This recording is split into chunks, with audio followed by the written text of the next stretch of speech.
Dieu soit béni. Je voudrais donc saluer le peuple de Dieu que vous êtes, mes frères et sœurs, que Dieu vous bénisse. Saluer également l'enseignant missionnaire de l'eau et les anciens. Merci beaucoup pour la conscience. Que notre Seigneur soit béni. Nous sommes en train de parler de l'obéissance. Et quel est le caractère de Christ nous pouvons développer en nous, n'est-ce pas, pour avoir une vie d'obéissance, avoir une vie vraiment de consécration à l'Éternel. Je voudrais donc, à la suite de ce que j'ai dit mardi, que nous puissions revenir sur l'histoire, ce qui s'est passé dans le jardin. Je ne vais pas revenir sur tout, mais j'essaie d'aller plus vite. Il y a un mot ou un ordre qui a été donné à l'homme dans le jardin. Lorsque nous lisons dans Genèse au chapitre 2, la Bible nous dit que Dieu va planter un jardin en Éden et il va y mettre l'homme et lui donner des consignes. La Bible dit que puis Dieu prit l'homme au verset 15, au verset 17 et le plaça dans le jardin d'Éden pour le cultiver, pour le garder. Au verset 16, la Bible dit que l'Éternel Dieu donne un ordre à l'homme. Tu pourras manger de tous les arbres du jardin. Tu peux manger de tous les arbres du jardin. Tu peux faire beaucoup de choses. Il y a beaucoup de choses que je te permets de faire. Le verset 17 il dit, mais tu ne mangeras pas de l'arbre de la connaissance du bien et du mal. Virgule, car le jour où tu en mangeras, tu mourras. Gloire à Jésus. Donc, nous, si nous analysons bien cette phrase, là se trouve quelque chose qui est quand même assez fort et que je voudrais qu'on puisse réaliser. Ici, la Bible nous dit, Dieu donne un ordre à l'homme. Et il semble dire, donner un principe, il met en garde. Voici ce que je veux que tu fasses. Parce que comment tu vas vivre, aussi longtemps que tu obéis à ma voix, aussi longtemps que tu fais ce que je te demande de faire, tu seras en sécurité. Tu vas prospérer, tu seras à l'aise, tu vas vivre heureux. Tu vas faire beaucoup de choses pour moi. On pourra être ensemble. On pourra marcher ensemble. Je prendrai plaisir à venir vers toi. Et te montrer de grandes choses. Tu vas découvrir des choses extraordinaires. Tu seras mon représentant sur la terre. Tu vas gouverner cette terre. Tu vas la diriger. Toutes choses te seront soumises. Mais voici ce que tu vas faire. Mais fais attention. Prends garde. Et il y a quelque chose que je ne veux pas que tu fasses.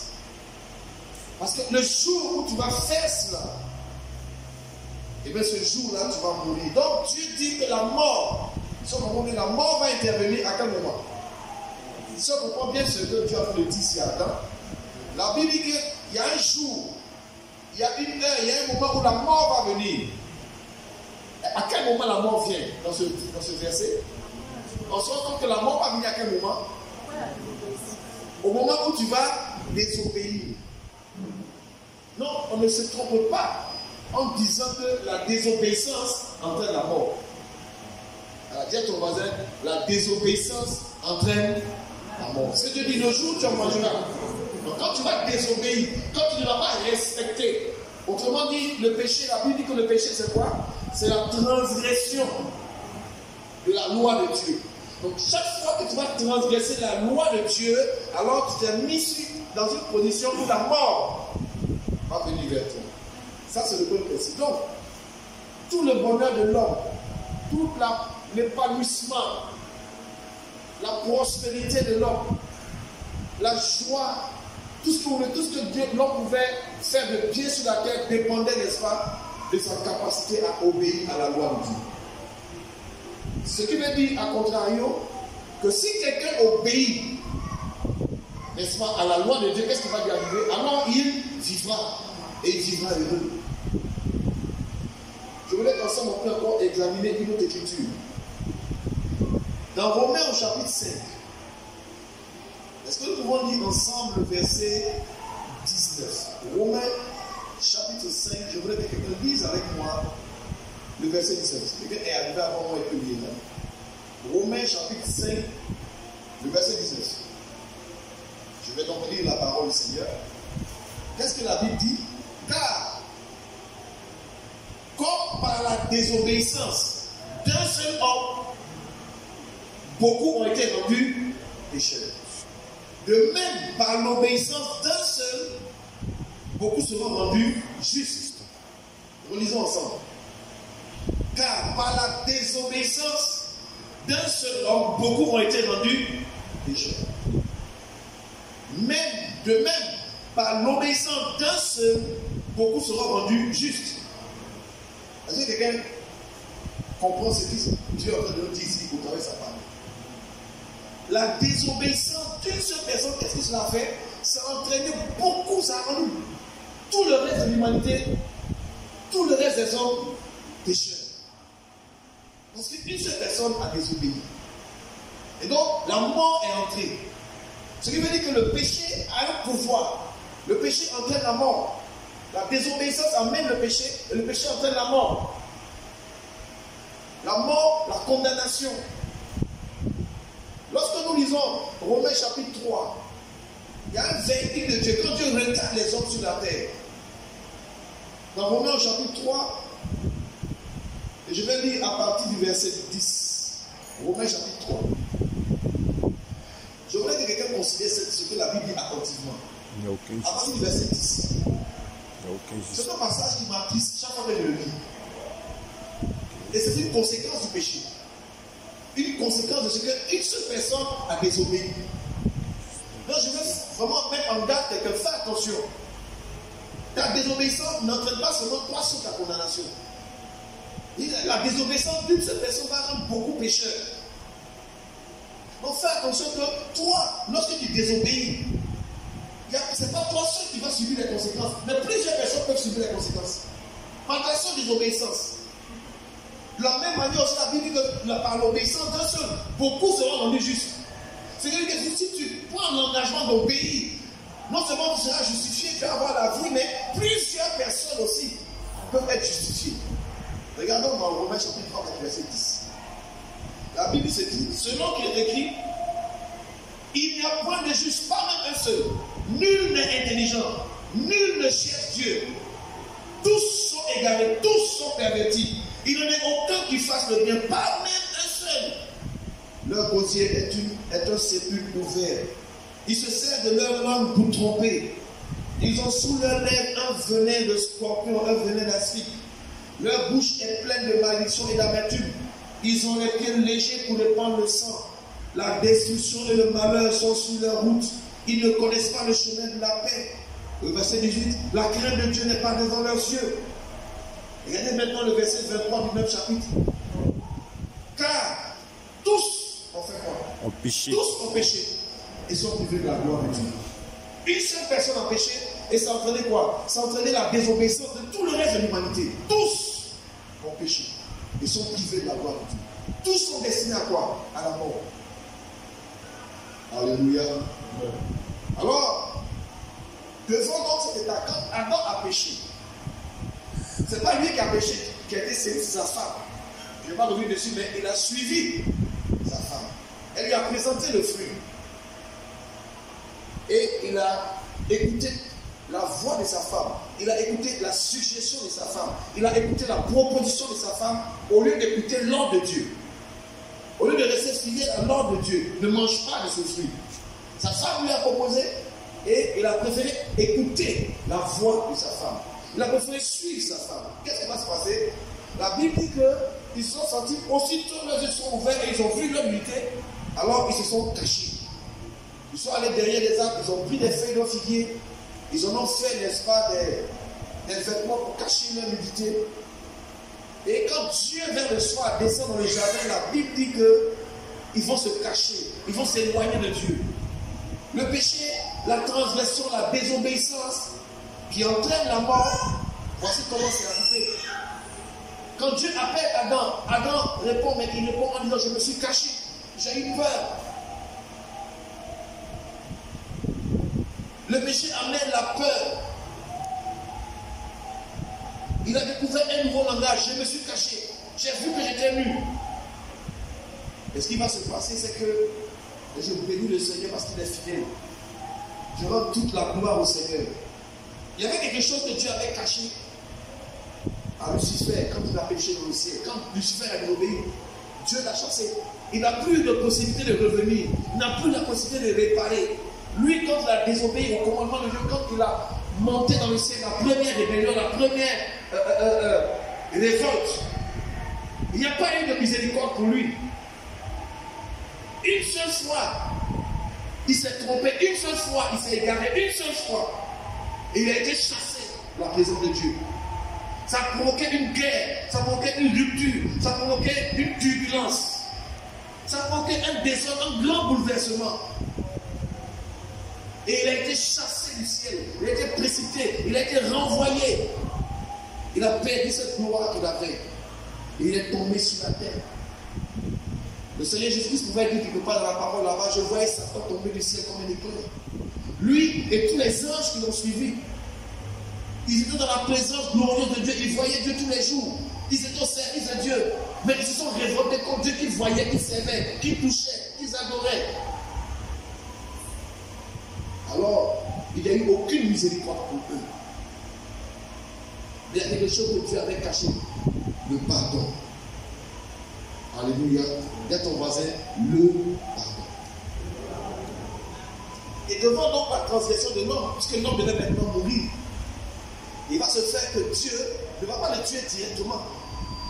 Mais qu'est-ce que je vous explique? Qu'est-ce qui va se passer? Dieu va plutôt sacrifier un animal. Un animal va mourir. Dieu va prendre, n'est-ce pas, la peau de cet animal et en revêtir l'homme.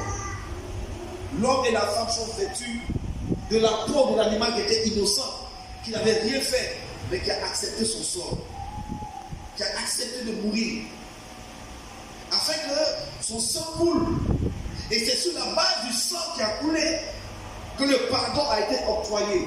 Si nous lisons nos Bibles dans Hébreux au chapitre 9, à partir du verset 22, la Bible dit, et presque tout d'après la loi est purifié avec du sang, et sans effusion de sang, il n'y a pas de pardon de péché.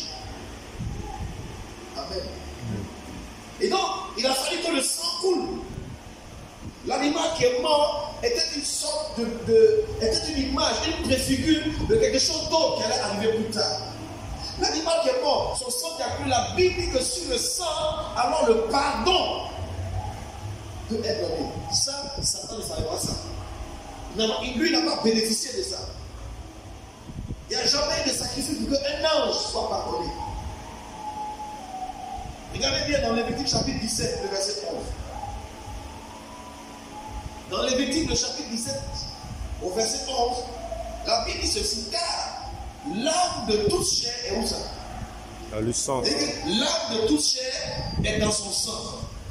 Et je vous l'ai donné sur l'autel afin qu'il servît d'expiation pour vos âmes. Car c'est par l'âme que le sang fait l'expiation. Écoutez bien. Donc le sang qui est versé, qu'est-ce qui va se passer? L'âme qui est là, de toucher. Donc la vie se trouve où ça? Dans le sang. Ce qui veut dire que lorsque le sang est versé, qu'est-ce qui est répandu également? L'âme est aussi quoi? Répandue. Autrement dit, la vie est répandue. C'est pourquoi quand on dit que c'est par le sang que l'âme fait l'expiation, en réalité, c'est une vie qui est donnée pour une vie. La vie d'Adam et sa femme a été épargnée parce qu'il y a eu la vie d'un animal qui a été donnée à la place. Donc, il a été substitué. Est-ce que ça va? Donc, tu comprends comment le péché de l'homme a été effacé, n'est-ce pas? Parce que le sang d'un animal est versé. Mais dès l'instant où ce sang est versé, ce qui va se passer, c'est que l'homme perd la domination qu'il avait sur la création. L'homme perd sa place. Et le diable maintenant va dominer sur lui. Et nous savons cela parce que le Seigneur a dit à Satan, tu vas marcher sur ton ventre et tu auras pour nourriture quoi? La poussière. Et alors il va dire que tu es poussière, tu n'es plus mon image, tu n'es plus ma ressemblance, mais tu vas faire quoi? Tu retourneras à la poussière parce que tu es sorti de la poussière. Or il dit à Satan, tu vas manger la poussière. Donc autrement dit, l'homme est passé du coup, à cause du péché, sous la domination de Satan. On se comprend, n'est-ce pas? Donc peu importe ce que l'homme veut entreprendre, le diable a toujours la domination sur lui. Regardez encore quand on examine bien les Écritures. Parce que Dieu dit, puisque tu as écouté la voix de ta femme et que tu as mangé de l'arbre au sujet duquel je t'avais donné cette heure, tu ne mangeras point, le sort sera maudit à cause de toi. Et c'est à force de perdre que tu obtiendras ta nourriture tous les jours de la vie. Il te produira des épines et des ronces et tu mangeras de l'herbe des champs. Et c'est à la sueur de ton visage que tu mangeras du pain. Jusqu'à ce que tu retournes dans la terre où tu as été pris. Car tu es poussière et tu retourneras à la poussière. Dites-moi, si l'homme est la poussière et que le serpent, l'image du diable, doit manger la poussière, autrement dit, l'homme est devenu sa nourriture. Voici vous comprenez, la nourriture. Donc, ça veut dire que c'est l'homme maintenant qui va prendre, lui qui dominait sur toute la création. Désormais, le diable maintenant devient, comment je peux dire ça?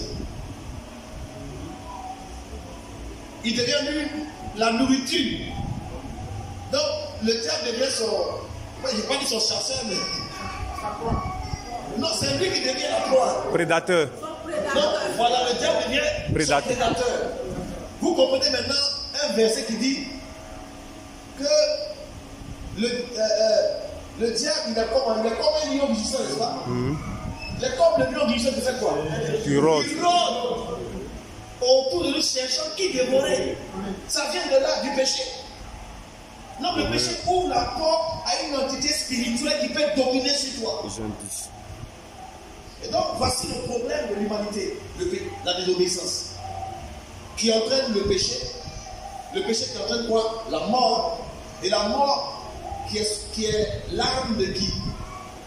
La mort qui est l'arme du diable, qui te persécute maintenant avec. Est-ce que ça va? Amen. Ça peut aller? Amen. C'est ce que la Bible dit dans 1 Pierre 5, le verset 8.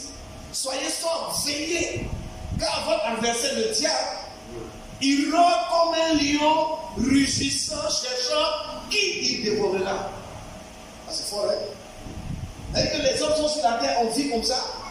Mais si tu fais, tous les hommes sur la terre sont sous l'emprise. Il n'y a pas un seul homme. Et ils les dominent tous avec quoi? Avec le péché. Dieu a dit tous ont péché. Personne ne cherche Dieu.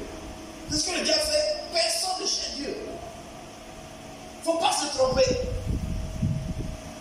J'en fais encore pour preuve. Jésus dit dans Jean 12, verset 31. Notre Seigneur l'a dit dans l'évangile de Jean. Maintenant a lieu le jugement de ce monde. Maintenant, le prince de ce monde sera jeté dehors. Il parlait de qui? De Satan, mais il a appelé comment ici? Prince de ce monde. Le prince de ce monde. Il règne sur ce monde. C'est lui qui a le contrôle. Alléluia. Et il a ce contrôle à cause de quoi? À cause d'une seule chose. À cause de quoi? La désobéissance. La désobéissance. Qui a de l'homme qui a entraîné quoi? Le péché. Le péché qui a ouvert la porte à la mort et que donc qui a livré l'homme sous l'emprise du diable. Regardez encore. Dans 1 Jean, au chapitre 5, ici, on peut lire le verset 19. Dans 1 Jean, chapitre 5. Nous savons que nous sommes de Dieu et que le monde entier est où ça? 1 Jean 5, verset 19. Le monde entier est sous l'emprise, sous la puissance du malin. Voilà ce que la Bible dit. Qui a entraîné tout ça? La désobéissance. La désobéissance. Depuis ce moment, depuis le jardin, Dieu va chasser l'homme. Mais il avait prophétisé. Quand il a regardé l'homme, il a regardé le serpent. Il a dit, je mettrai une inimitié entre ta postérité et la postérité de la femme. Donc Dieu est en train de dire, il y a quelqu'un d'autre qui viendra, je vais mettre par là en vous. Je vais mettre la haine en vous. Il y aura la guerre en vous. Mais si la postérité de la femme fera quoi? T'écrasera la tête. Vous dites, un jour viendra où je vais introduire à nouveau quelqu'un. C'est vrai, celui-là tu l'as vaincu. C'est vrai, celui-là tu l'as terrassé. Comment tu l'as vaincu? Comment le diable a vaincu l'homme? Comment il a vaincu Adam? Il lui a proposé quoi? De désobéir. Et la désobéissance entraînait sa défaite, sa chute. Vous êtes d'accord pour ça? Et Dieu a accepté ça. Il a dit, moi je suis d'accord. Tu l'as vaincu, donc je le livre entre tes mains si tu es d'accord. Vous savez ce que ça va dire? Je suis d'accord. Je le prends. Donc il a dit, non d'accord, donc tiens la désobéissance là. Tu le prends le cadeau. Il t'appartient. Le diable, je suis d'accord. Mais à contrario, Si je trouve quelqu'un qui obéit, qu'est-ce qu'on fait? Et vous avez ça va répondre. Si tu trouves quelqu'un qui obéit là, dans ça là, quelqu'un qui obéit, moi-même là, je me livre à lui. Je vais le prendre. Puisque si j'ai amené un à désobéir, comme il a désobéi, tu l'as livré à moi. C'est pas ça? Maintenant, si tu es capable de trouver une seule personne qui t'obéit, moi-même là, je me livre à lui. Amen. C'est le titre. Dis à ton voisin, voici le titre. Voici le. Deal. Dieu dit que le gars dit moi-même. Moi-même, là, je domine sur eux. Et puis, je vais laisser quelqu'un t'obéir. En monter en descend. Tu as menti, pardon. Attends, vous connaissez comme ça. Et puis, il dit, venez, il faut. Il en parle de nous. On va voir ça. Dis à moi, ils ont parlé. Est-ce que cette image, on comprend bien? Donc, bien cet instant, qu'est-ce que Dieu cherche? Une personne qui va faire quoi? Qui va obéir. Qui enverra. Depuis Genèse, de toute l'histoire de la Bible, c'est une question de pouvoir trouver qui va obéir. Et là, le mystère, je vais expliquer la dernière fois, m'a dit. Le problème, c'est que Satan, moi, il pense que comme Dieu dit, il va écraser ta tête là.